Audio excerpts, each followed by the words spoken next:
All characters to some extent deserve to be written well. That's why today I've asked all of my female writer friends and you guys on the channel what you see authors doing wrong when writing female protagonists, side characters, and female characters in general throughout fiction, speculative fiction particularly. And so you have sent in all of your stuff. All of my author buddies, my writer friends of the female gender have sent their stuff in. I've asked you guys, you've sent your comments in, and now I'm going to break them down with a little bit of commentary and hopefully come away with what not to do and what you can do and how you can avoid these problems to forge realistic and hopefully incredible female characters. So let's jump into point number one, which is emotionally off-balanced female characters. I just want to read a little comment real quick that one of my subscribers sent in. She's either overly emotional or under-emotional. Just because girls can be emotional doesn't mean we overdo it or underdo it. What I'm saying here is we often have a lack of undulation between character emotions from scene to scene. It's very easy to start a book where we have the character on a very steady emotional beat where especially before they have their reactive beat, they're not really doing anything to change the story that much. And so what I tend to see is we have the flat line. There are going to be people who are like that, who have the flat line of emotions, whether it's from depression, trauma, something else.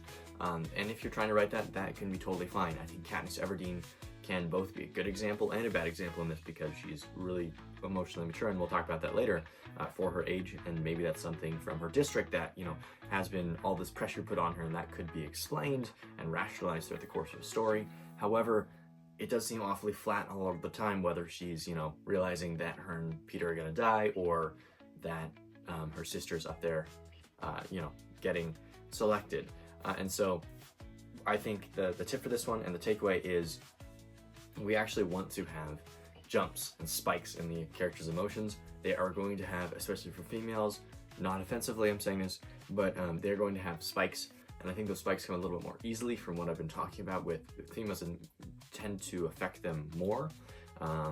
You know, we have the conversation of males getting over fights very quickly, which is absolutely true of females, and I will do a video on how to write accurate male characters, and that's going to be a big thing. So a negative example is Bella Swan in early Twilight. Flat, detached, emotionless, and drab. I'm getting yelled at for that. Positive example, Elizabeth Bennet, Pride and Prejudice. Has those emotional spikes up and down. I can't get the actor out of my head who played it, so I'm just gonna, yeah, I haven't read the book, I need to read the book, but I have looked into this, and I think it is a good example of these emotional spikes. The talking is not working today. So the tip for this is show a full emotional range. Don't flatten her to exaggerate her reactions. Let her feel like a human being. All right, step number two, or rather core section number two, missing the little things. This is something that if you can get good at it, I think a lot of people are going to overlook all of your other mistakes with female characters. So I want to read the comment snippet that ushered in this section. So that is, so many male authors forget the small things, the flower she stops to look at, the kind word that makes her day. Those little details matter. I added in the little, it's those details matter. And I think this is completely true. I'm a very narrow reader sometimes. I love to typically listen to an audiobook a day because I'm overlapping. I'll like finish one and be halfway through one, like starting one. So I'm always almost gonna finish something like almost every day. Like I finished the second book in Ranger's Apprentice last night, which is like The Burning Bridge. I think there are some negative female character tropes in that. But what I think I do see here is if you're able to pull little things out, little quirks of the personality, and have those in a very accurate way, especially events and things that are liked that are kind of hyper feminized. If you can avoid that, you can really bring in a lot more character nuance.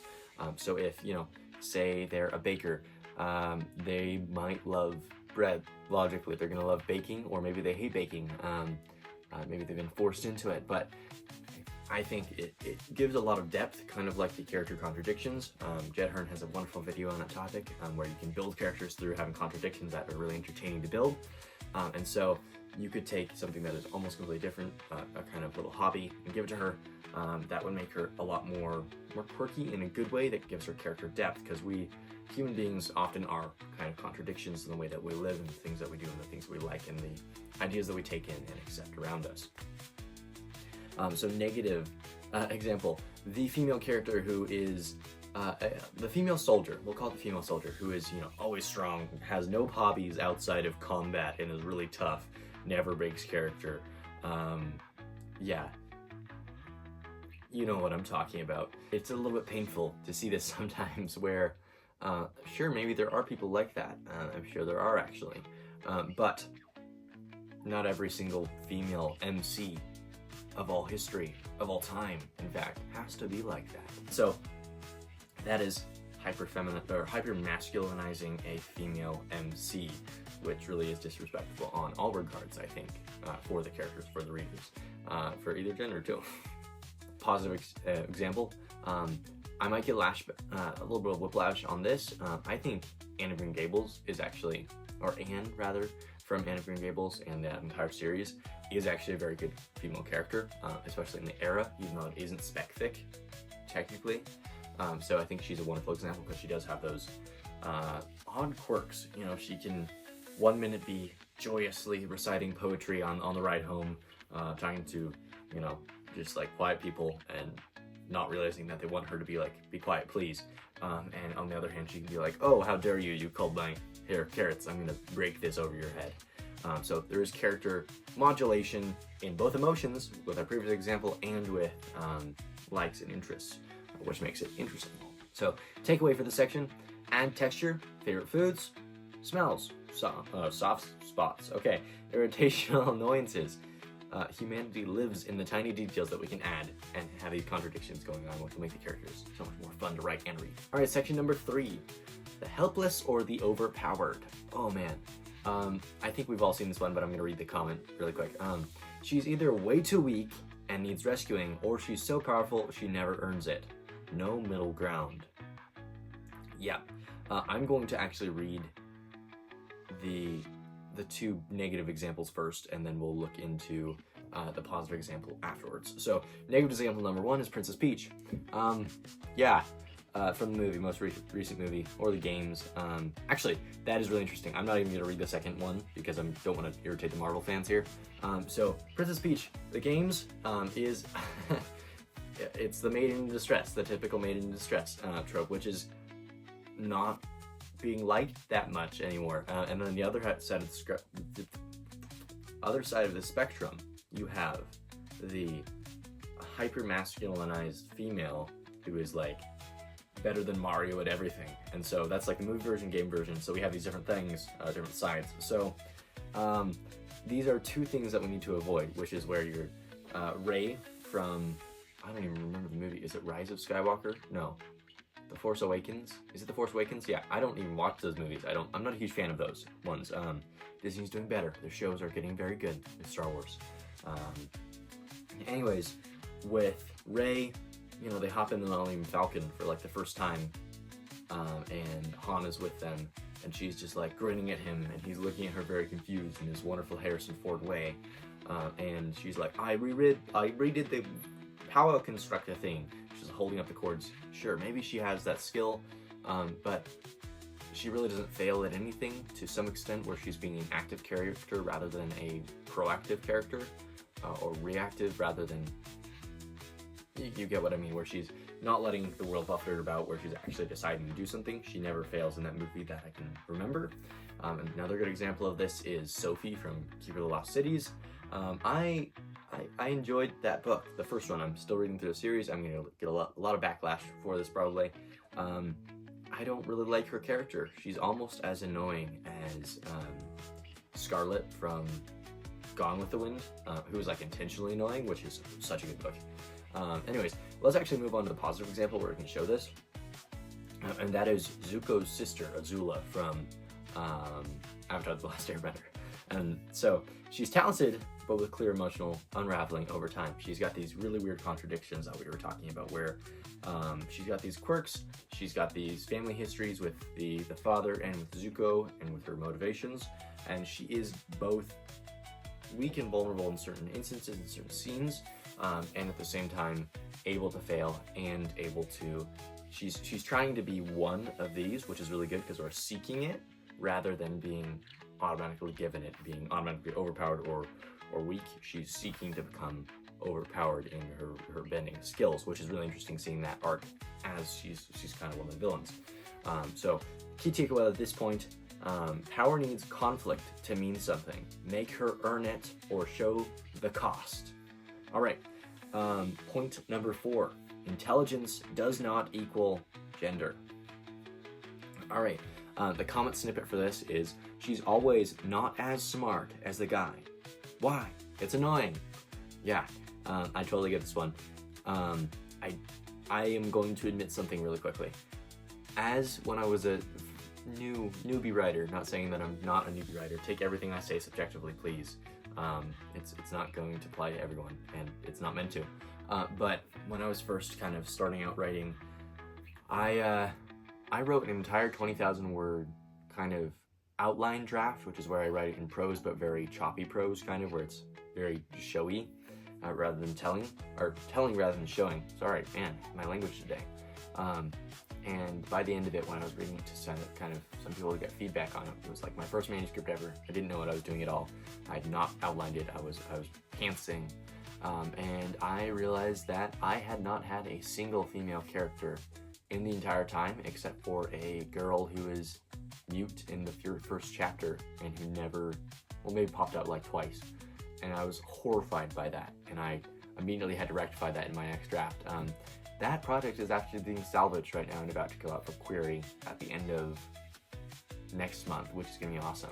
But yeah, don't do that. Hopefully include both genders in your books. Sorry, that was a tangent. Ron, negative example is Ron and Harry in early Harry Potter, relying on Hermione but still getting more agency. So I think there is a big thing here where it's knowing everything and being ignorant compared to the male gender. So I think that is a pitfall. Hermione, on the other hand, I wouldn't say is a completely negative example. And this next point will hopefully help you kind of understand what I'm trying to say here, is Annabeth Chase from Percy Jackson. Show was all right. I'm not gonna actually comment about that. But in the books, she is actually a pretty well-rounded character, despite having some hyper-masculinized traits, which actually work well with her contradictions. I actually love seeing that trait. I have an author buddy who actually sent in some of the stuff. She loves Annabeth Chase, and it's like Annabeth Chase in real life, so it's kind of creepy in some ways. That she wrote Healer and Outlaw up there, if you want to see them. Ava Merbarger, check her out. Okay, so this is section number, the takeaway was intelligence does not equal individuality. Smart female characters don't have to justify being smart. That makes sense. Sometimes it's just like I wrote these in like a delirium, and now I like can't read them logically. Okay, so point or section number 5, overly dependent or overly independent. Comment snippet: she always needs a man to solve her problems, or she's written like she hates men and doesn't need anyone. There's no balance. This is kind of a trend that I hope you're seeing this trend, because this is intentional. There's either going to be a hyper on either side of the spectrum with any of these topics, basically. So I think a big thing, if you're going to take anything away from this video, is find the fine line between these two. Don't hyper-masculinize, don't hyper-feminize, because, obviously it's already a female character, and don't make the mistake of thinking that, you can just start, like, have a main character who's a male and then change the pronouns in the editing pass and just, like, change the name and have it be a female character. That's not going to work at all. That would take so much work. You'd have to rewrite the entire novel, because perspective-wise, it's a lot different. Mental health-wise, it's a lot different. And so, negative example for this one, Mary Jane Watson in early Spider-Man movies. Way too dependent. And too independent is Rey from Star Wars. What did I talk about with Rey? Way too independent. Positive example. This is one that I kind of had to scrounge for, and I'm not a huge fan of this character, but I do see the traits, so I'm just going to say it, is Moana. I don't know about that. I can't think of a positive one for this. So find one in the comments for me. All right, so section number 6, point number 6, unrealistic beauty and success standards. This happens a lot of times in prose, especially written by men. Okay, comment snippet. She's either a literal goddess or described as ugly, but somehow looks like a supermodel. It's exhausting. Yeah, we're gonna get into this a lot when we get to our how to write accurate male characters. But bodily description is something that male writers, struggle with so much when writing female characters, because it's, we tend to focus on the outward, which is not really something that too many females, from what I've been discussing, thinking about, might just be some of the ones that I'm thinking about, or talked with rather, are not as focused on it, but I don't think it is really with that as much. So be careful when you're describing female characters, you guys, because it's not as important as you may think from a visual perspective, and it also helps when you have less character description and have small traits like those little pinpricks of personality visually, to kind of give that character more characteristics. And it's the old the old romance demographic where the romance novel, if it didn't have the female on the cover but had the guy, it's the Fabio complex, I think is what it's called. It would actually sell more because the female was able to visualize herself in the romance novel, which is kind of weird, but it would sell better by like 46%, I think, which is really, really interesting to me because it's putting yourself in the characters' heads, and I think that's something that you have an advantage of when you are not fully describing the physical traits. Negative example is Clary Frey in Mortal Instruments. She's plain, but everyone falls in love with her instantly. Positive example, Eowyn from The Lord of the Rings. Feminine complex and heroic without needing to be the hottest or strongest. Key takeaways, normalize realistic beauty. Let your characters feel seen by readers who don't fit ideal molds. Section number 7. I feel like this is gonna be like a fairly long video. I don't feel like we've gone that far. Okay. Strong female character does not equal angry warrior.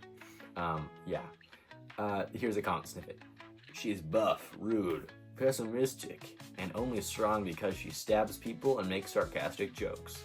But gentleness and joy can be strength too. I don't know why I said that last line sarcastically. I'm gonna reread that. But gentleness and joy can be strength too.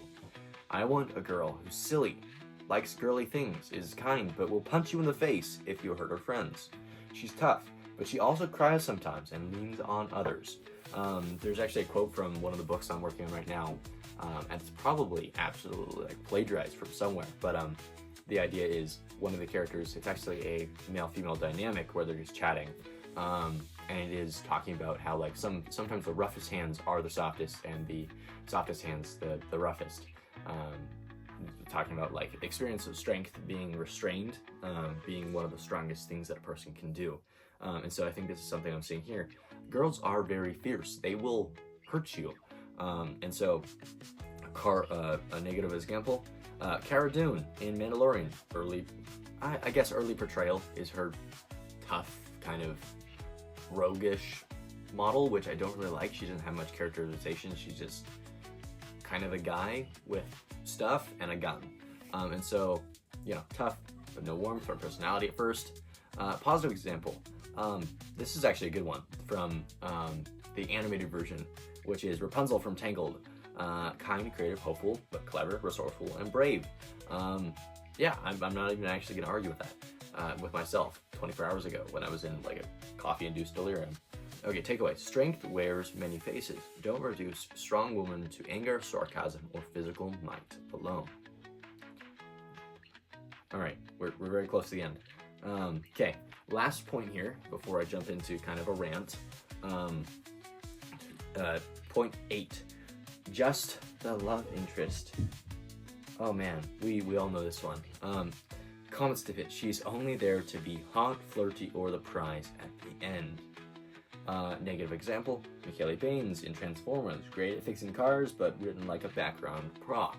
Leia Organa is a positive example, has run-ins with Han, but is also a general diplomat and the symbol of hope. I don't actually think there's much for me to say on this topic. I think that says it all because, yeah, don't do that. They're real characters.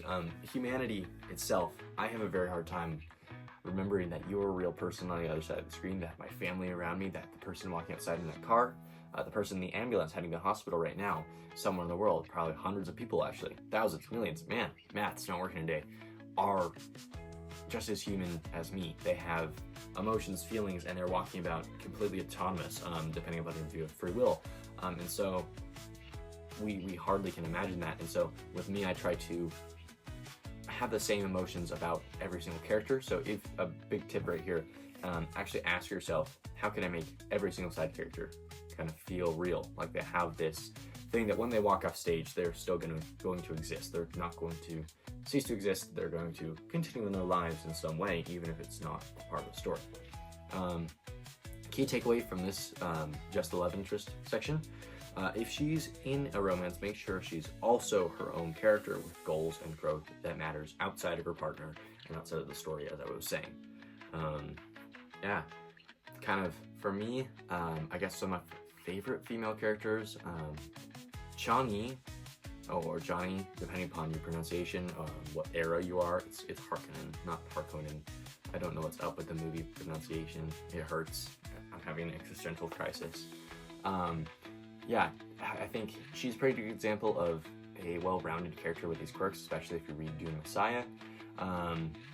Yeah, comment below what is the best written character, female character you've ever seen, and is there anything I missed, anything you disagree with? I love being hated on because it means you guys are engaging, you guys are watching, and that's fun to see because you guys are learning through actively denying things that I'm saying that are false. So good job on you.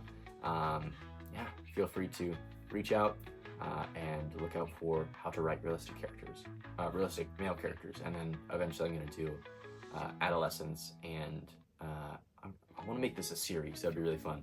So yeah, feel free to reach out, comment, subscribe. Blessings.